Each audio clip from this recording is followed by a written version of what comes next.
will use food as a weapon against the people.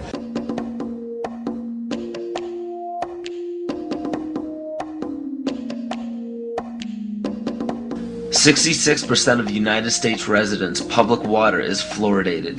It is known to have tremendous effects on bone cancer, joint problems, bone weakness, lowered estrogen and testosterone levels, and dental fluorosis, which is yellowing of the teeth and pitting in the enamel.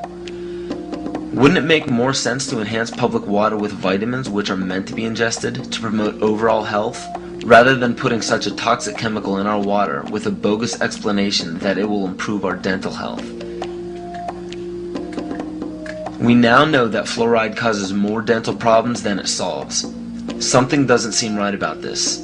Do you honestly believe that these companies care deeply enough for the people to spend large amounts of their own money to fluoridate public water when the people already purchase their own toothpaste? But there's a difference between toothpaste and drinking water. We don't ingest toothpaste.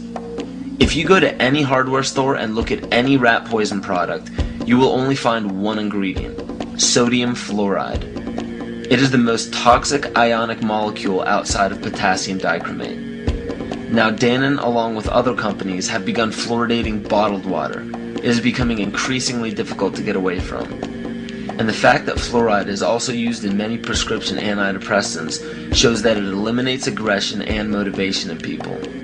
Fluoride, to my knowledge as a physician, has absolutely no biological benefit whatsoever. But one of the significant things is that the Russians carried out all sorts of experiments on the people living in the Gulag. One of them, of course, was to fluoridate the water. Why?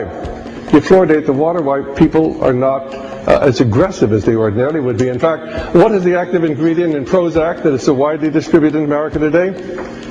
Well, it's a fluoride compound. And now, we are finding that public water nationwide is showing up with arsenic, lead, cadmium, and thermonium, which is a radioactive form of lead. Cancer, lowered sex drive, birth defects, sedation, and brain defects. Does this not sound like a wonder drug for anyone aiming to control a population? It's quite astonishing, Paul, the degree to which environmentalists have not been educated about fluoride. You know, people have an unconscious trust in their doctor or their dentist, and if you can persuade doctors and dentists that fluoride is safe and good, then you're able to reach the rest of the nation. People believe their doctors and dentists, and that was a way of promoting fluoride for Bernays. Fluoride was killing their cattle, destroying their crops. Fluoride given to rats had produced bone cancer and liver cancer, and that those results had been doctored to make it look as though fluoride hadn't caused as much cancer.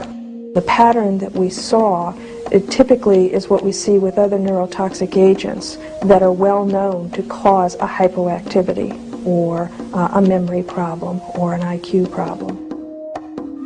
When I first presented the results of these studies, one of the individuals sitting and listening to the results, he says, "Do you have any idea what you're saying?"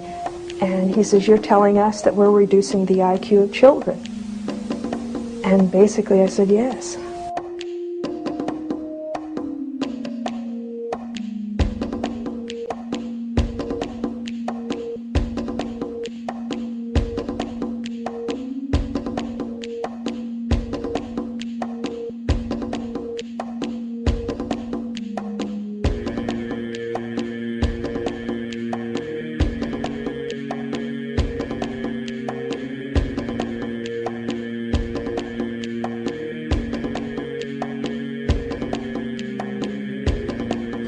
Aspartame, the artificial sweetener found in almost every low sugar or sugar-free product on the market.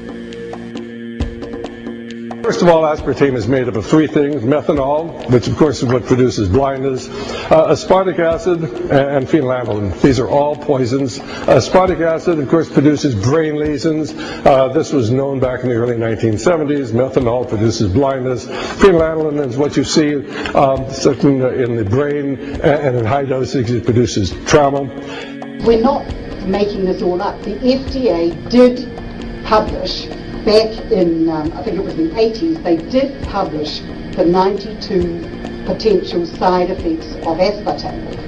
And they do, these side effects are quite, are extremely serious. Things like dizziness, problems with balance, abdominal pain and cramps, changes in vision, seizures and convulsions, etc., etc. So the nervous system seems to be one of the areas that's most affected. So we see people have difficulty thinking. They feel like they're walking around in a cloud or a fog. Yet despite all of these harmful effects, Donald Rumsfeld pushed it out into the stores in over 5,000 products when he was CEO of Searly, the company that manufactured aspartame.